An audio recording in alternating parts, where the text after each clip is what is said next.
Hi friends, Dr. Ramadevi Papalu here, మీ fertility specialist. IVF ట్రీట్మెంట్కి వెళ్ళబోయే ముందు ఏమేం చేయాలి భార్యాభర్తలు ఇద్దరిలో అనేది ఒక ముఖ్యమైన డీటెయిల్స్ మీరు తెలుసుకోవాల్సిన విషయం అన్నమాట.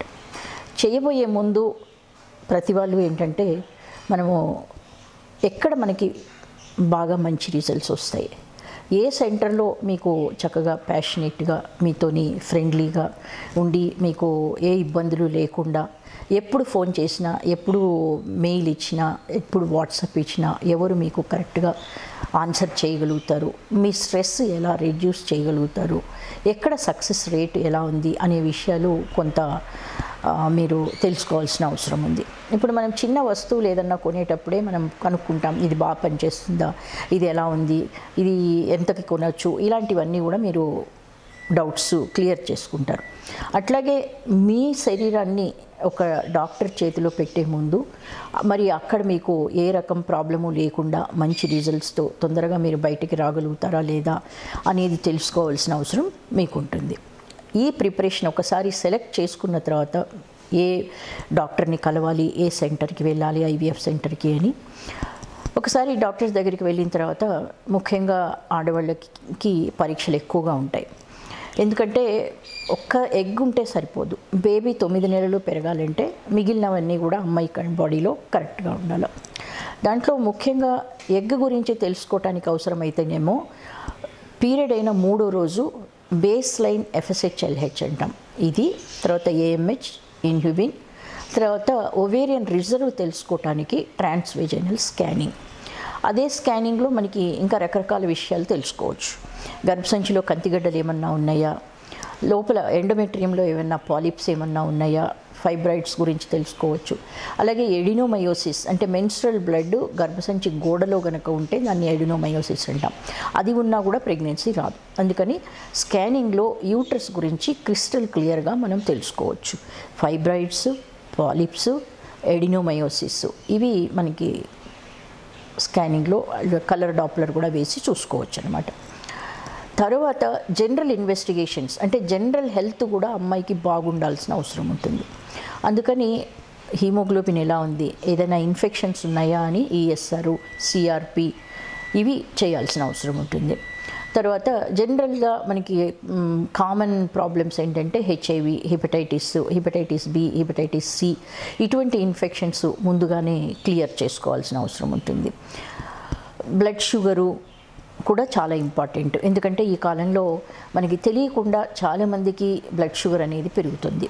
అందులోనూ ఇటువంటి స్ట్రెస్ఫుల్ కండిషన్లో ఉన్నప్పుడు ఇంకా ఎక్కువగా బ్లడ్ షుగర్ పెరుగుతుంది. తర్వాత థైరాయిడ్, ప్రొలాక్టిన్, స్ట్రెస్ ఉంటే ప్రొలాక్టిన్ హార్మోన్ పెరుగుతుంది. కాబట్టి ప్రొలాక్టిన్ లెవెల్ ఎక్కువ ఉన్నా కూడా ఎగ్ తయారు కాదు, ఎగ్ క్వాలిటీ సరిగా ఉండదు. ఇప్పుడు పూర్వకాలము పిల్లలకి మధ్యలో గ్యాప్ కనుక కావాలనుకుంటే, తొందరగా ప్రెగ్నెన్సీ కనుక వద్దనుకుంటే వాళ్ళు ఎక్కువ కాలము పాలు ఇస్తూ ఉంటారు. దానికి కారణం ఏంటంటే పాలు అనేది రావటానికి ప్రొలాక్టిన్ హార్మోన్ అనేది అవసరం. ఎప్పుడైతే ప్రొలాక్టిన్ హార్మోన్ ఉంటుందో అప్పుడు ఓవ్యులేషన్ సరిగా జరగక ప్రెగ్నెన్సీ రాదు. అందుకని పూర్వకాలం ఆ ఫ్యామిలీ ప్లానింగ్ మెథడ్స్ లేకపోయినా పాలు ఇచ్చి బేబీకి ఎక్కువ గ్యాప్ ఉండేటట్టు చేసుకునేవాళ్ళు అన్నమాట.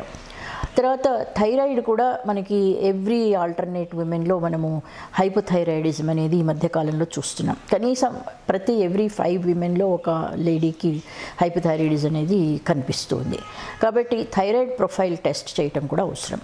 తర్వాత ఒకవేళ పీసీఓ అలాంటిది ఏదన్నా ఉంటే మేల్ హార్మోన్స్, టెస్టోస్టెరాన్, తర్వాత 17-హైడ్రాక్సీప్రోజెస్టెరాన్ ఇలాంటి టెస్ట్లు అవి చేసి చూడాలి. ఈ పరీక్షలన్నీ అయిపోయిన తర్వాత ఏదైనా ప్రాబ్లమ్స్ కనుక వస్తే వాటిని కరెక్ట్ చేయడానికి అవసరమైన సర్జికల్ మెథడ్స్ కానీ లేకపోతే మెడికల్ ట్రీట్మెంట్ కానీ ఇస్తాం. అలాగే పేషెంట్ని ఎడ్యుకేట్ చేయాలా, అంటే న్యూట్రిషన్ గురించి, సప్లిమెంట్స్ గురించి ఎడ్యుకేట్ చేయాలి.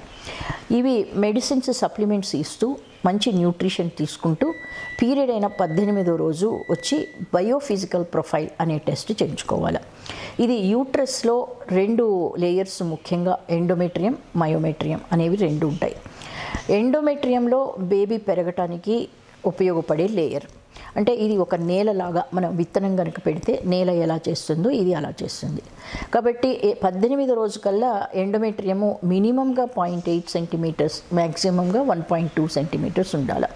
అది ఎక్కువ ఉన్న హైపర్ ప్లేసియా ఆఫ్ ఎండోమెట్రియం అంటాము. ఇటువంటి కండిషన్లో కూడా ప్రెగ్నెన్సీ రాదు.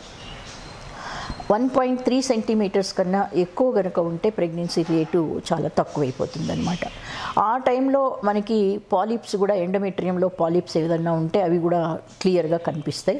ఎండోమెట్రియల్ లేయరింగ్ అంటాము, బ్లడ్ ఫ్లో అంటాము, ఎండోమెట్రియల్ మూమెంట్ అంటాము, కలర్ డాప్లర్లో చూస్తాము ఇవి. అలాగే మయోమెట్రియంలో పెరిస్టాలిసిస్ అది కరెక్ట్గా ఉందా లేదా, బ్లడ్ సర్క్యులేషన్ అది కరెక్ట్గా ఉందా లేదా, ఇవన్నీ కూడా ఈ టైంలో చూడాల్సిన అవసరం ఉంటుంది.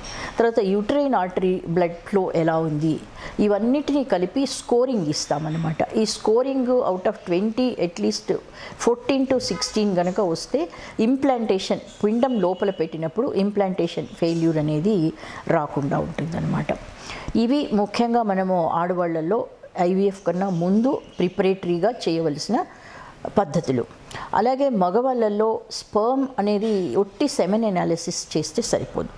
కొంతమందిలో స్పర్మ్ నంబర్, కదలిక ఇవన్నీ కరెక్ట్గా ఉండి కూడా వాటి ఫంక్షన్స్ సరిగా లేకపోవటం కానీ, డిఎన్ఏ ఫ్రాగ్మెంటేషన్ ఎక్కువగా ఉండటం కానీ జరుగుతుందన్నమాట. దీనివల్ల కూడా చాలామందికి ప్రెగ్నెన్సీ రాదు.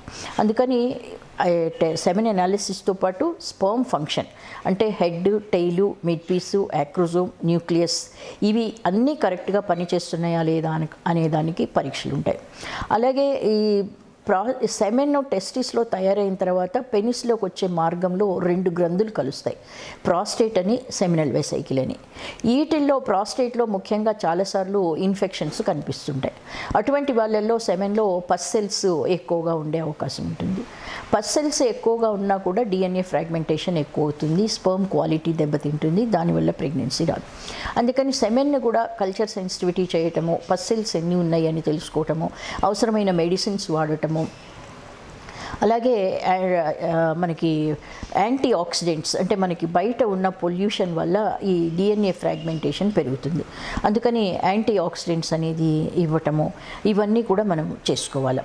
అట్లాగే చాలామందికి ఏంటంటే ఇది మగవాళ్ళల్లో ఇరెక్షన్ ఈజాక్యులేషన్ అనేది ఒక చాలా సెన్సిటివ్ ఇది. చాలామందికి స్ట్రెస్ వచ్చినప్పుడు ఇరెక్షన్ రాకపోవటము, ఇజాక్యులేషన్ చేయలేకపోవటము, అంటే ఆన్ డిమాండ్, అంటే ఎగ్ తీయగానే మీరు ఇన్ని గంటల్లో మీరు స్పర్మ్ తీసి ఇవ్వాలి అంటే వాళ్ళు టెన్షన్లోకి వెళ్ళిపోయి అది తీయలేకపోవటం అనేది జరుగుతుందన్నమాట. కాబట్టి అటువంటి వాళ్ళల్లో ముందుగానే ఐవీఎఫ్ కన్నా ముందు ఒక 3 నుండి 5 రోజులు ఇద్దరు కలవకుండా ఉండి సెమెన్ శాంపిల్ తీసుకొని ఫ్రీజ్ చేసి పెట్టుకోవాలి. దాన్ని బ్యాకప్ శాంపిల్ అంటామన్నమాట. ఈ బ్యాకప్ శాంపిల్ ఏంటంటే ఒకవేళ ఆన్ డిమాండ్ ఎగ్ పికప్ చేసిన రోజు హస్బెండ్ కనుక సెమెన్ ఇవ్వలేకపోతే ఇది మనకి పనికొస్తుంది. ఈ జాగ్రత్త తీసుకోవాల్సిన అవసరం బాగుంటుంది. ఇంకా మిగిలినవన్నీ మీరు వేరే ఎపిసోడ్లో చేశాను, స్టెప్ బై స్టెప్ ఐవీఎఫ్ అంటే ఏంటి అని మీరు ఫాలో కావచ్చు నా యూట్యూబ్